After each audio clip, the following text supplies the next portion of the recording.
My beloved brothers and sisters, deep in the heart of Saudi Arabia lies a valley that has terrified scientists, researchers and locals for centuries. Cars move on their own without engines running. Stones fly through the air with no explanation.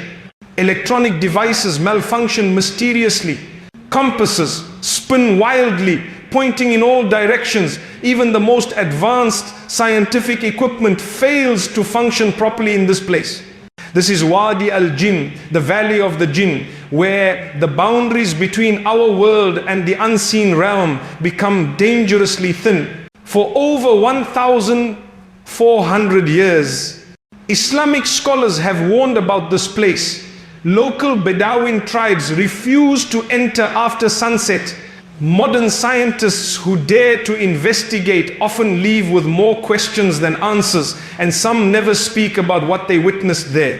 But what makes this valley so terrifying? Why do cars move by themselves? And what ancient secrets lie hidden in the caves where the jinn are said to still gather today? The answers to these questions will shock you, because what happens in Wadi Al-Jinn challenges everything we think we know about the physical world. From the time of Prophet Sulaiman, peace be upon him, who commanded the jinn, to the warnings of Prophet Muhammad, peace be upon him, about these powerful beings, Islam has always taught us that the jinn exists in a realm parallel to ours. But in Wadi Al-Jinn, that parallel realm appears to intersect with our own in ways that modern science cannot explain. Located approximately 200 kilometers north of Medina, this mysterious valley stretches for several kilometers through the rocky desert landscape. The name itself tells the story, for the local population has called it Wadi Al-Jinn for generations long, before modern paranormal investigators arrived with their equipment. The Bedouin elders passed down stories from father to son, warning about the strange phenomena that occur here, especially during the night hours when the veil between worlds grows thinner. But this is not just folklore or ancient superstition. In recent decades, as Saudi Arabia has opened more to scientific research and international investigation, teams of geologists, physicists, and paranormal researchers have documented extraordinary events that defy conventional explanation. Video footage shows cars rolling uphill without any power source. Photographs capture strange lights hovering above the valley floor. Audio recordings pick up sounds that should not exist in this barren landscape. The most famous phenomenon reported in Wadi Al-Jinn is the movement of vehicles without human control. Drivers report that when they turn off their engines and place their cars in neutral gear, the vehicles begin to move on their own, sometimes reaching speeds of up to 120 kilometers per hour. This occurs even when the car appears to be moving uphill against the force of gravity. Local tour guides demonstrate this phenomenon to visitors, but they always warn against staying too long, especially as darkness approaches.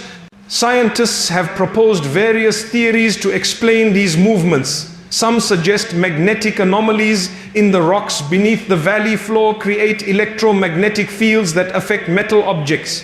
Others propose that optical illusions make what appears to be uphill movement actually downhill. But these explanations fail to account for the consistent reports from multiple witnesses, the precise measurements taken by research teams, and the fact that the phenomena occur predictably in specific locations within the valley. More disturbing are the reports of electronic equipment malfunctioning in ways that seem almost intelligent. Digital cameras stop working suddenly, then resume function when moved to different locations. GPS devices provide impossible readings, showing coordinates that place the user in locations hundreds of kilometers away. Satellite phones lose signal even in areas with clear sky visibility. Radio equipment picks up transmissions in languages that sound ancient and unknown, voices that seem to come from within the rocks themselves. Dr. Ahmad al-Rashid, a physicist from King Saud University who led a research expedition to Wadi Al-Jinn in 2015, documented temperature fluctuations that occurred in patterns too regular to be natural. His team recorded sudden drops of 15 degrees C in localized areas no larger than a few square meters, while the surrounding temperature remained constant. These cold spots moved across the valley floor in seemingly purposeful patterns, following paths that corresponded to the traditional routes that Bedouin guides claim are used by the jinn. The electromagnetic readings taken by Dr. Al-Rashid's team revealed anomalies that challenged their understanding of physics. Instruments detected magnetic field variations that pulsed in rhythmic patterns almost like a heartbeat. The frequency of these pulses matched certain brainwave patterns associated with altered states of consciousness, leading some researchers to speculate about the psychological effects of prolonged exposure to these fields. But perhaps the most unsettling aspect of Wadi Al-Jinn is not what science can measure, but what people experience on a personal level. Visitors consistently report feelings of being watched by unseen observers. Many describe hearing voices calling their names from empty areas of the valley. Some claim to see shadowy figures moving between the rocks, figures that disappear when approached or photographed. These experiences align perfectly with Islamic teachings about the jinn, the beings created from smokeless fire who inhabit a realm parallel to our own. The Holy Quran mentions the jinn in multiple verses, describing them as intelligent beings with free will, capable of belief and disbelief, good and evil actions. Unlike angels who are created from light and always obey Allah, the jinn possess the ability to choose their path just as humans do. In Surah Al-Jinn, Allah the Almighty reveals that the jinn listened to the Quran being recited and were moved by its truth. Some among them believed and submitted to Allah, while others rejected the message.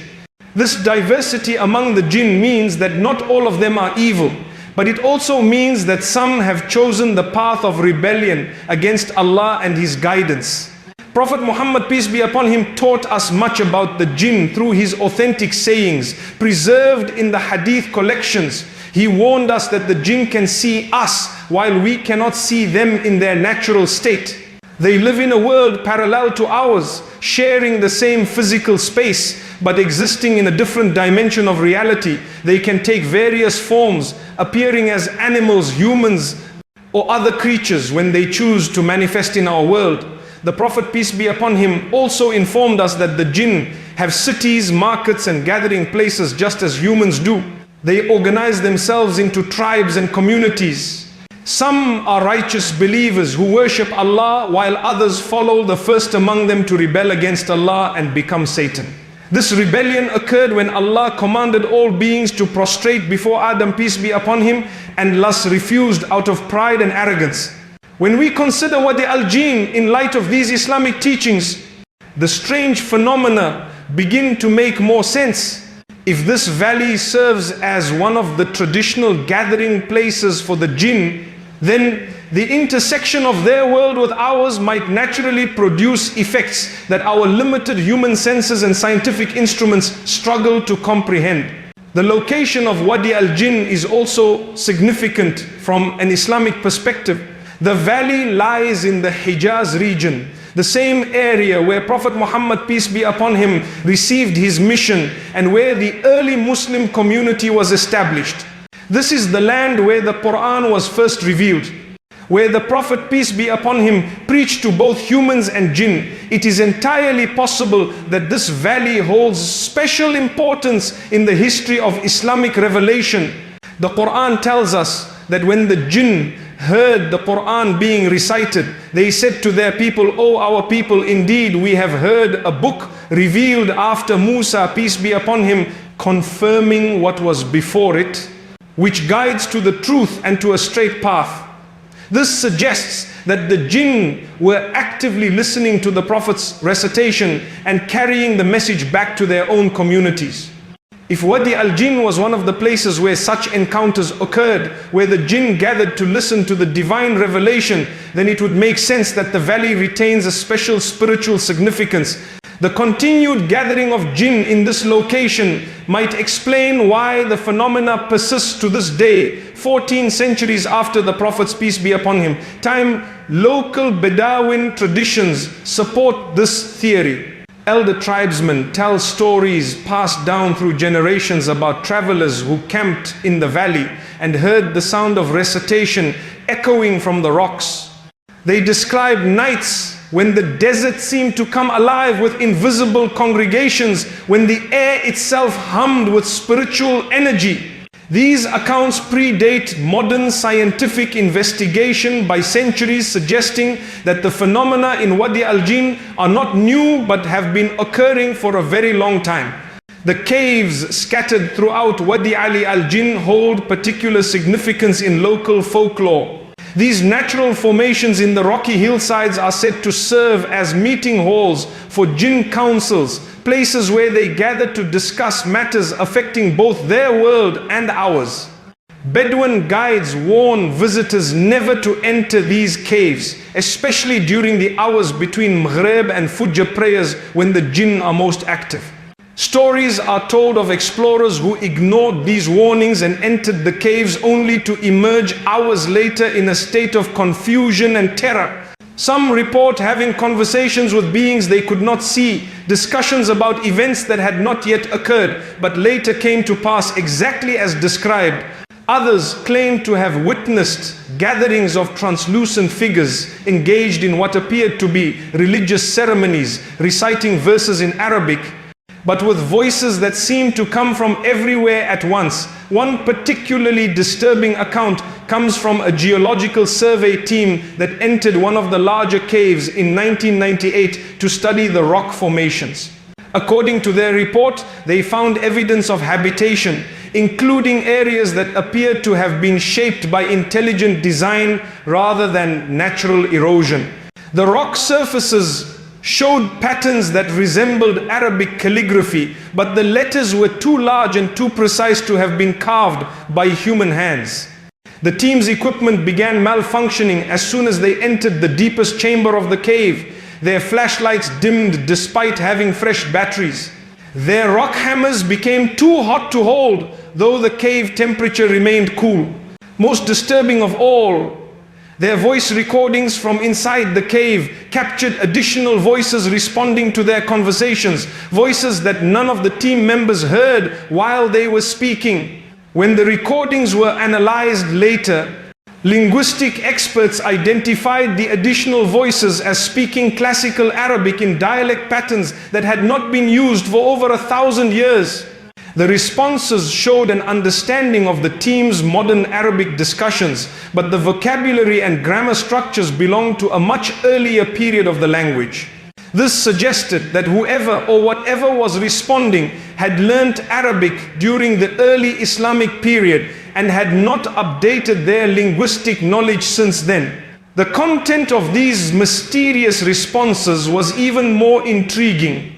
The voices seemed to be providing commentary on the team's presence, discussing whether humans should be allowed in the sacred gathering place. Some voices argued for tolerance, citing Quranic verses about the importance of knowledge and learning.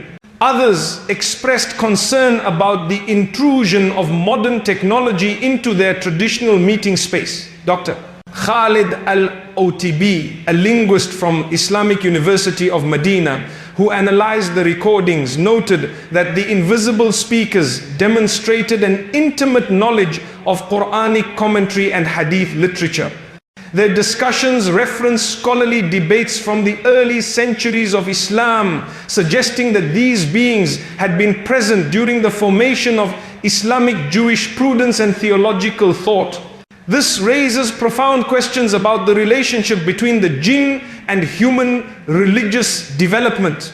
If the jinn have been listening to Islamic teachings since the time of Prophet Muhammad, peace be upon him, and if they have their own scholars and religious authorities, then their gathering places like Wadi Al-Jinn might serve as centers of spiritual learning for their communities.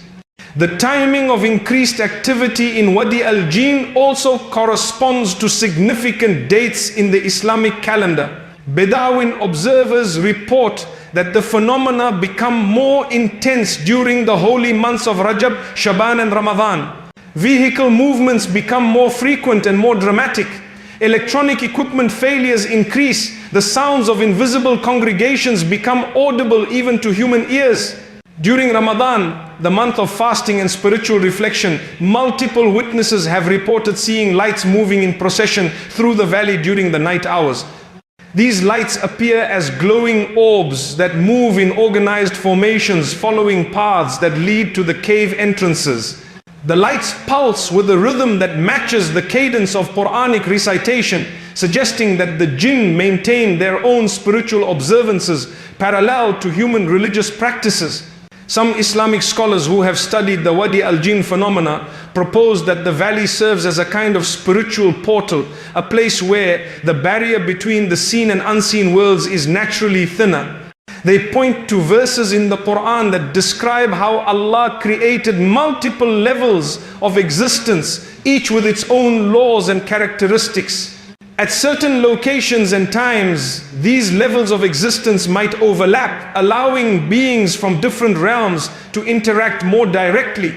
This theory gains support from the accounts of people who claim to have received guidance or warnings through their experiences in Wadi Al-Jinn. Several documented cases involve travelers who were lost in the desert and found their vehicles mysteriously directed towards safety. Others describe receiving warnings about dangers they had not yet encountered, warnings that later proved accurate and potentially life-saving. One particularly remarkable account comes from a Saudi businessman who became stranded in the valley when his vehicle broke down during a sandstorm in 2012. As he waited for rescue, he heard a voice speaking in clear Arabic, providing detailed directions to a water source and shelter. Following these instructions, he found a small oasis hidden between the rocks, a place that did not appear on any maps, but provided the water and shade he needed to survive until help arrived. When search teams later examined the area, they confirmed the existence of the oasis, but noted that its location made no geological sense. The water source appeared to be fed by an underground spring, but drilling in the surrounding area found no evidence of an aquifer. The vegetation around the oasis included plant species that should not have been able to survive in the harsh desert climate. Yet they appeared healthy and well established. Such accounts raise questions about the nature of assistance that righteous jinn might provide to humans in distress. Islamic teachings tell us that not all jinn are evil, and that believing jinn are rewarded by Allah just as believing humans are. If righteous jinn inhabit Wadi Al-Jinn, they might indeed offer help to travelers, especially those who remember Allah and recite His verses. The Prophet Muhammad, peace be upon him, taught us specific prayers for protection when traveling, including seeking refuge in Allah from the evil of what He has created. These supplications acknowledge the existence of unseen forces while placing trust in Allah's protection. Travelers who report positive experiences in Wadi Al-Jinn often mention that they were careful to maintain their prayers and remembrance of Allah during their time in the valley. However, Islamic teachings also warn us about the dangers of seeking contact with jinn or trying to communicate with them deliberately. The Prophet, peace be upon him, forbade such practices, knowing that humans lack the knowledge and spiritual protection needed to distinguish between righteous and evil jinn. Those who attempt to establish communication with jinn often find themselves deceived by evil beings who pose as helpful spirits but ultimately lead people away from the straight path. This warning becomes particularly relevant when considering the modern interest in Wadi Al-Jinn as a destination for paranormal investigation. Some visitors come to the valley specifically hoping to encounter jinn, bringing equipment designed to capture evidence of supernatural activity. Such approaches ignore the Islamic guidance about these matters and can potentially expose people to spiritual dangers they do not understand. Evil jinn are masters of deception, capable of appearing in pleasing forms and offering attractive promises. They can provide information that seems helpful or prophetic, but their ultimate goal is to lead humans into shirk, the worship of anything other than Allah. They might encourage people to believe that the jinn themselves possess independent power, rather than understanding that all power belongs to Allah alone. The caves of Wadi Al-Jinn have unfortunately attracted some individuals seeking to practice magic or sorcery, believing that the presence of jinn in the area will enhance their abilities. Such practices are strictly forbidden in Islam and are considered among the gravest sins. The Prophet, peace be upon him, warned that magic and sorcery involve forming partnerships with evil jinn, requiring the practitioner to commit acts of disbelief and rebellion against Allah. Those who engage in such practices in Wadi Al-Jinn often report immediate negative consequences. Their vehicles break down in dangerous locations. They become lost despite having GPS equipment. Some experience psychological disturbances that persist long after leaving the valley. These effects serve as warnings against attempting to manipulate or control forces that humans were never meant to command. The correct Islamic approach to understanding Wadi Al-Jinn is to recognize it as one of Allah's signs, a place where His creation demonstrates realities beyond normal human perception. Just as Allah created the 7 heavens and the earth with signs for those who reflect, He has also created places where the existence of the unseen world becomes apparent to those who observe with faith and wisdom. Scientific investigation of Wadi Al-Jinn can be valuable when conducted with proper understanding and respect. Research that seeks to understand the natural phenomena occurring in the valley without attempting to exploit or control supernatural forces can increase our appreciation for the complexity and wonder of Allah's creation.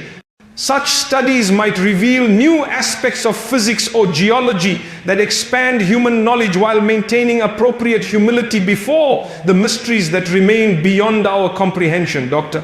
Sarah Al-Mansouri, a geophysicist who has conducted extensive research in Wadi Al-Jinn, emphasizes the importance of approaching the valley with respect for local traditions and Islamic teachings. Her team follows protocols that include seeking permission from local tribal leaders, avoiding the caves during nighttime hours, and maintaining regular prayers throughout their research activities. Dr. Al-Mansouri's findings suggest that the geological composition of Wadi Al-Jinn includes unusual mineral deposits that could contribute to the electromagnetic anomalies observed in the area. However, she acknowledges that these natural factors alone cannot explain all the phenomena reported by visitors. Her research has documented correlations between increased electromagnetic activity and the Islamic lunar calendar patterns that suggest influences beyond simple geological processes. The mineral analysis of rock samples from Wadi Al-Jinn reveals high concentrations of magnetite and other ferroagnetic materials which could potentially affect compass readings and electronic equipment. However, the distribution of these minerals does not match the locations where the strongest phenomena occur. Some of the most active areas show relatively normal mineral composition, while areas with high magnetic content sometimes show no unusual activity at all. This disconnect between natural explanations and observed phenomena has led some researchers to propose that Wadi Al-Jinn represents a case where multiple factors, both seen and unseen, interact to produce effects that cannot be understood through purely materialistic approaches. The valley might serve as a natural laboratory where the limitations of secular scientific methodology become apparent, pointing toward the need for broader frameworks that acknowledge spiritual realities. The impact of Wadi Al-Jinn on visitors often extends far beyond the immediate experience of witnessing unusual phenomena. Many people report that their time in the valley leads to increased spiritual awareness and commitment to Islamic practices. The encounter with unexplained forces serves as a reminder of the limits of human knowledge and the reality of Allah's power over all creation. Educational groups from Islamic universities have begun organizing structured visits to Wadi Al-Jinn as part of courses on Islamic cosmology and the nature of creation. These programs combine scientific observation with Quranic study, helping students understand how the revealed knowledge of Islam provides context for interpreting extraordinary phenomena. The valley serves as a practical demonstration of verses that describe the existence of multiple realms of creation and the presence of beings beyond human perception. However, such educational visits require careful planning and experienced guides who understand both the scientific aspects of the valley and the Islamic principles that should govern human interaction with unseen forces. Students are taught proper etiquette for visiting such places, including the recitation of protective prayers, the importance of maintaining wudu and regular prayers, and the need to approach the experience with humility and respect. The documentation of experiences in Wadi Al-Jinn has also contributed to Islamic scholarship on the nature of jinn and their relationship with humans. Contemporary scholars use reports from the valley to illustrate classical teachings about these beings, showing how ancient wisdom remains relevant to modern experiences. The phenomena serve as evidence supporting Quranic descriptions of unseen realms and the complex nature of Allah's creation. Sheikh Abdullah Al-Ghamdi, a respected scholar from the Islamic University of Medina, has written extensively about Wadi Al-Jinn in the context of Islamic teachings on the unseen world. He emphasizes that while the phenomena in the valley are remarkable, they should not be viewed as supernatural in the sense of being beyond Allah's natural order. Rather, they represent aspects of creation that humans normally cannot perceive, but which become apparent under certain conditions. Sheikh Al-Ghami's analysis focuses on the importance of maintaining proper Islamic beliefs when encountering such phenomena. He warns against attributing independent power to the jinn or treating them as objects of worship or fear. All power belongs to Allah alone, and both humans and jinn are subject to His will and decree. The unusual activity in Wadi Al-Jinn should increase our awe and reverence for Allah, not our fascination with the created beings who inhabit the valley. The Shaykh also addresses common misconceptions about jinn that have developed in popular culture. Movies and television shows often portray jinn as beings who grant wishes or possess unlimited power, images that contradict Islamic teachings. The Quran and Hadith describe jinn as created beings with limitations, needs and responsibilities. Just like humans, they are not magical genies who serve human desires, but independent beings with their own purposes and accountabilities before Allah. This understanding becomes particularly important when interpreting the vehicle movements and other phenomena in Wadi Al-Jinn. Rather than viewing these events as displays of jinn power, they might better be understood as side effects of increased spiritual activity in the area.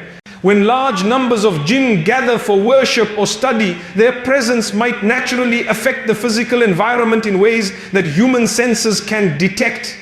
The electromagnetic disturbances recorded in the valley could result from the energy generated by spiritual activities rather than deliberate manipulation of matter by jinn.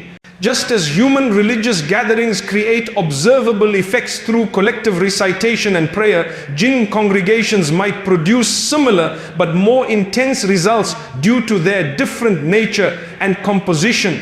This interpretation aligns with reports that the phenomena in Wadi Al-Jinn become more intense during times of Islamic significance, such as the holy months and particularly blessed nights like Laylat al-Qadr. If the jinn maintain their own religious calendar and increase their spiritual activities during these periods, the resulting effects on the physical environment would naturally intensify as well. The caves of Wadi Al-Jinn take on special significance in this context. Rather than being mere shelters or hiding places, they might serve as dedicated spaces for jinn worship and education. Similar to how humans use mosques and schools, the acoustic properties of these caves could enhance the recitation of Quran and religious instruction, making them natural choices for spiritual gatherings. Archaeological investigation of the caves has revealed features that support this theory. The walls show evidence of deliberate shaping and acoustic engineering that goes beyond natural erosion patterns. Sound tests demonstrate that voices spoken in certain locations within the caves are amplified and clarified in ways that would enhance group recitation. The layout of the larger caves includes areas that could function as prayer spaces with orientations that face toward Mecca. However, researchers emphasize that these cave modifications appear to be very old, possibly dating back centuries or even millennia. The techniques used to shape the rock surfaces are not consistent with any known human methods, leading to speculation that the jinn themselves modified these spaces for their religious purposes over long periods of time. The antiquity of these modifications suggests that Wadi Al-Jinn has served as a center of jinn religious activity since ancient times. Possibly since the early centuries of Islam, when the jinn first heard the Quran and began converting to the new faith. The continued use of these spaces into the modern era indicates the stability and importance of this location in jinn society. Modern surveillance equipment installed in some of the caves has recorded activity during hours when no humans are present. Infrared cameras detect heat signatures moving through the caves in organized patterns. Audio equipment picks up sounds of recitation and discussion in classical Arabic. Most remarkably, air quality monitors show changes in oxygen and carbon dioxide levels that indicate the presence of breathing beings, even though no visible creatures are detected. These recordings provide scientific evidence for ongoing jinn activity in the caves, but they also raise ethical questions about human surveillance of jinn religious practices. Some Islamic scholars argue that monitoring jinn worship without their consent violates principles of privacy and respect that should govern relationships between different communities of Allah's creation. Dr. Ahmad Al-Habi, a researcher in Islamic ethics, has proposed guidelines for scientific investigation of locations like Wadi Al-Jinn. He suggests that research should focus on understanding natural phenomena rather than documenting the private activities of jinn communities. Studies should be conducted openly and with respect for both human and jinn rights, acknowledging that both groups have legitimate claims to use and inhabit these spaces. These ethical considerations become particularly important as interest in Wadi Al-Jinn continues to grow. Tourism to the valley has increased significantly in recent years, bringing visitors who may not understand or respect the spiritual significance of the location. Some tourists treat the valley as an entertainment destination, seeking thrills from supernatural encounters without regard for the sacred nature of the activities occurring there. Local authorities have implemented regulations to manage tourism in Wadi Al-Jinn, including restrictions on nighttime access and requirements for licensed guides. These measures aim to protect both human visitors and the jinn communities that use the valley, while still allowing appropriate research and education to continue.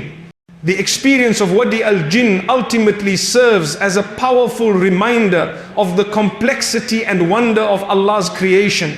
In our modern world, where materialistic philosophies often deny the existence of anything beyond physical matter, places like this valley provide tangible evidence that reality includes dimensions and beings beyond normal human perception.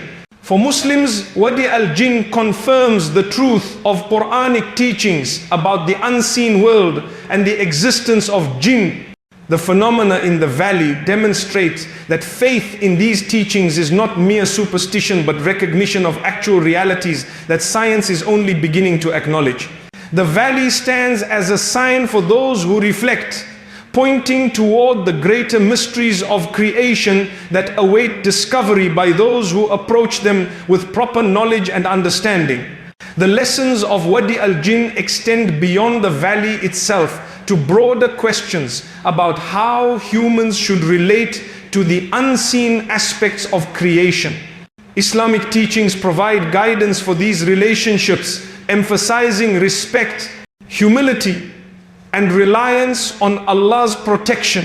As we continue to explore and study places like Wadi Al-Jinn, we must maintain these principles while remaining open to the signs and wonders that Allah has placed throughout His creation.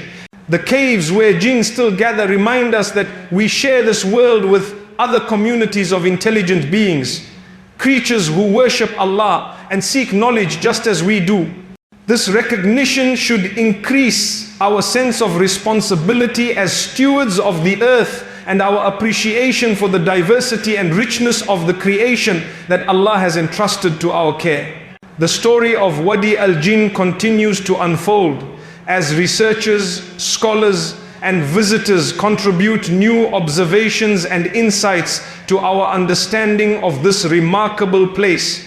Each discovery adds to the growing body of evidence that supports Islamic teachings about the nature of reality and the existence of worlds beyond our normal perception. Scientists still fear to enter the deepest caves of Wadi Al-Jinn, not because of primitive superstition, but because they recognize that they are approaching mysteries that challenge the very foundations of their understanding. In these caves where jinns still gather, the boundaries between the seen and unseen worlds remain thin, offering glimpses into realities that remind us of the infinite wisdom and power of Allah, who created all things in perfect measure and balance.